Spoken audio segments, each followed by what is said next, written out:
Pessoal, então vocês podem observar, mais uma vez, claro, respeitosamente falando, que muitas dessas perguntas feitas por esses neo-ateus em suas lives são perguntas que advêm aí de um espantalho, são perguntas que não têm um fundamento, um pressuposto embasado.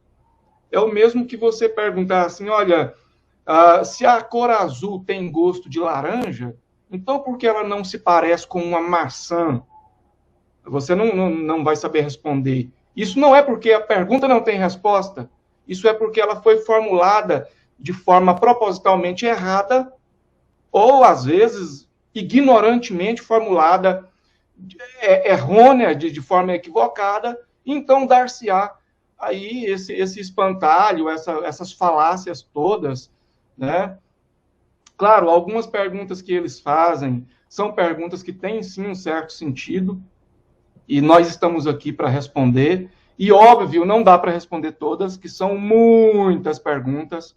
Por isso nós vamos ter outras edições desse programa e eu peço para que vocês acompanhem aí o nosso canal. Eu vou estar divulgando em breve a data do próximo programa, certo?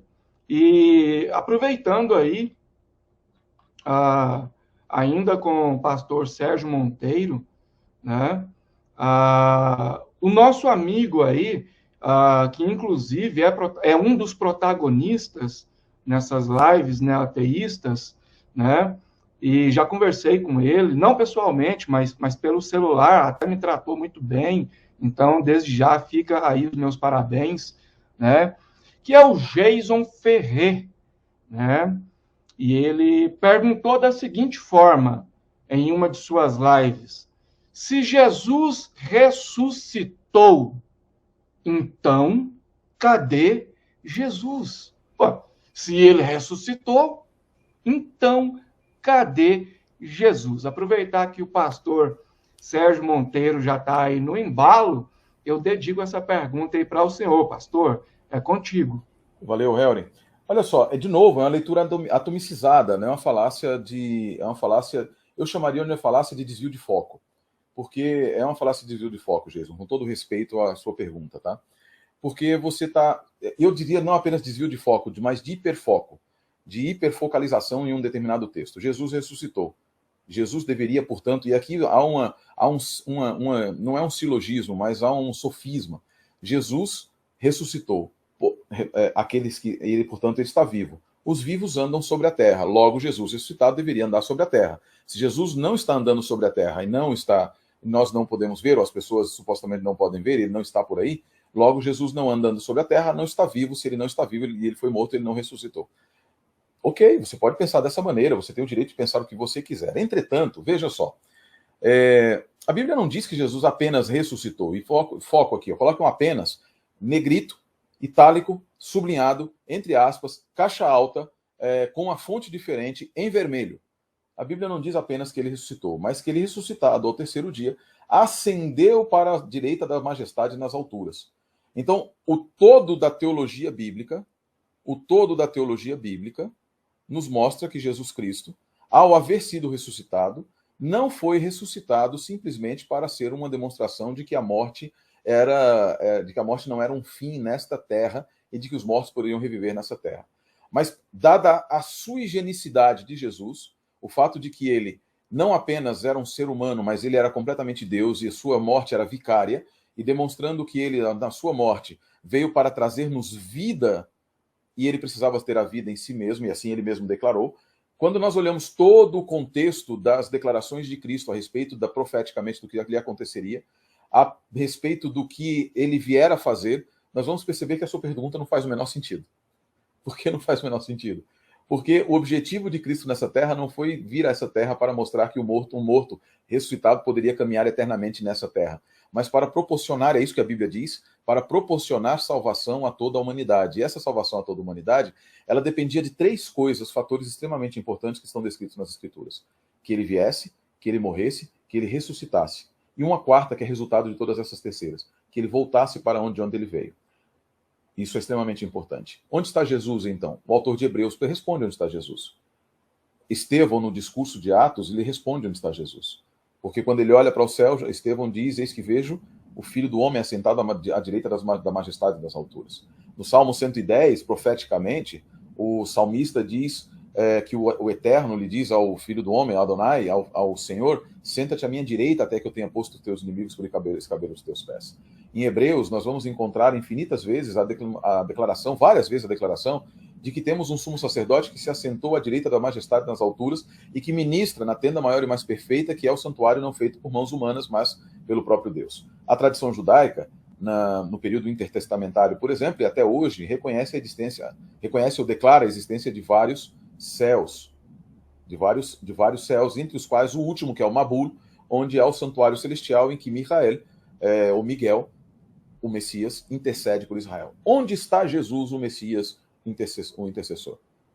No mesmo lugar para onde ele veio, porque em João 3, e eu estou falando aqui dentro daquele texto que você deveria ter lido antes de fazer essa pergunta, nós vemos, e com todo respeito, para formular uma pergunta, precisa ler o texto. E a teologia bíblica te apresenta que ele veio de um lugar e para lá voltou. Em João 3, ele diz que ninguém jamais subiu ao céu, não será aquele que de lá desceu. No final da sua vida, lá em João 15:16, João capítulo 15:16, ele disse a Deus: glorifica-me com a glória que eu tinha contigo antes da fundação do mundo. Esse glorificar, que em hebraico é kavod, tem a ver com a retomada dos chamados 13 atributos divinos dentro do pensamento judaico. O que isso significa? Que Jesus, por ser plenamente Deus, como é o testemunho de todas as Escrituras, voltou para seu status inicial. Em outras palavras, ele não está na Terra, demonstrando que como homem vivo, ele ressuscitou, mas demonstrando que como um Deus que tem poder sobre a morte, ele retornou para o momento inicial. Em outras palavras, ele está nos céus. Pessoal, eu quero deixar algo aqui bastante claro. Vocês estão vendo o alto nível das respostas, certo? Daí a pessoa pode dizer assim: mas você está respondendo com base na Bíblia. Mas o Jesus, o qual ela perguntou, é o Jesus da Bíblia, certo? Então, quando você vai formular uma pergunta acerca do que está na Bíblia, você tem que levar em conta aquilo que a Bíblia oferece, para que você não incorra em anacronismo, falso silogismo, falácia, etc. Então, se você vai fazer uma pergunta acerca da Bíblia, você tem que levar em conta aquilo que a Bíblia diz. Você tem que levar em conta também as linguagens, seja antropomorfismo, antropopatismo e etc. É tipo um confronto. Nós podemos ver aí esse confronto que está existindo aí entre essas duas nações, né? Infelizmente. Se você vai enfrentar uma nação, você tem que levar em conta aquilo que essa nação tem, aquilo que ela pode fazer. Então, se você quer fazer uma pergunta acerca de algo da Bíblia, você tem que levar em conta aquilo que o texto da Bíblia diz. E aí entra aquela questão: tá, mas e o ônus da prova?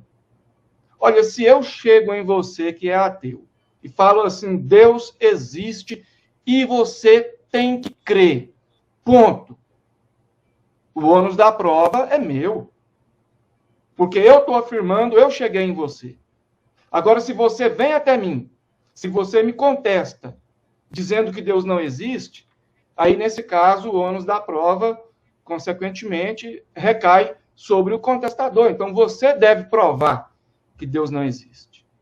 E se você usou a Bíblia para fazer uma pergunta acerca de Jesus e ignorou o que a Bíblia diz acerca desse Jesus, e se nós respondemos que esse Jesus hoje está no céu e você contesta, então é você que tem que provar que ele não está lá.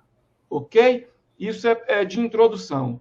Certo? Harry, deixa eu só colocar. Bertrand Russell, no livro O Pai da Lógica Moderna, Bertrand Russell, né? Ele, no livro Por que Não Sou Cristão, ele narra. Ele era agnóstico, não era ateu. Mas Bertrand Russell, ele coloca alguns aspectos que são extremamente importantes e interessantes para a discussão, para se colocar um método de discussão. Ele, por exemplo, dizia o seguinte: é impossível negar a existência de japoneses porque eu nunca vi um japonês. Eu não posso negar que existe em algum lugar um japonês que esteja usando uma colher nesse momento, Bertrand Russell, exatamente. Porque que não esteja usando uma colher do outro lado do mundo, porque eu não participo da experiência daquela pessoa, porque existem outras pessoas que tenham participado. E um dos princípios que o Russell coloca no princípio matemático, no princípio lógica, no princípio lógica, ele diz também o seguinte, que quando se discute a lógica, quando se discute numa discussão ou num diálogo lógico, você necessariamente precisa apresentar argumentos lógicos. E o que é o argumento lógico? O argumento lógico é aquele que não padece de falácias. E uma das principais falácias, por isso que eu disse que a atomização ela é o hiperfoco em determinado ponto, é por quê? Porque num determinado momento eu levo para uma pergunta, faço um sofisma, um silogismo, um falso silogismo, falsos dilemas, e eu quero que a pessoa ignore todo o restante. Todo o restante. E a partir do momento que eu quero que ela ignore todo o restante, eu exijo que ela me responda baseado na minha categorização e em categorias que eu estou apresentando, em textos que eu estou apresentando e super selecionando. Isso é problemático. Por quê? Porque você mesmo não está conseguindo entender, para formular a pergunta, estou falando de Jason, não. Qualquer pessoa que faça isso, que não está tendo o material necessário, o embasamento teórico necessário para formular a pergunta. Por quê? Porque falta o restante dos elementos. Perguntar onde está Jesus, eu concordo contigo 100%, quando eu pergunto onde está Jesus, eu pressuponho duas coisas. Na verdade, eu deveria haver feito duas coisas anteriormente. Pesquisado quem é Jesus e levado em consideração onde está sendo dito quem é Jesus. E o que esse texto que diz quem é Jesus fala a respeito de onde ele deveria estar. Por isso que nós respondemos com base na Bíblia. Não adianta eu pegar com base, por exemplo, no Zaratustra para dizer quem é Jesus. Jesus não está no Zaratustra. Não adianta, assim falava Zaratustra. Não, Jesus não está no livro dos... Nem no livro dos Mormons ele conta lá também. Mas assim, Jesus não está em livros de historiadores, não vai estar no livro de lógica do Bertrand Russell. Não posso perguntar para Heródoto onde está Jesus, porque Heródoto viu antes. Eu tenho que perguntar para aquele livro que testemunha a respeito dele, já que a pergunta foi feita a respeito dele. E daí eu respondo baseado nas escrituras. É uma questão simples de lógica também. Amém, amém.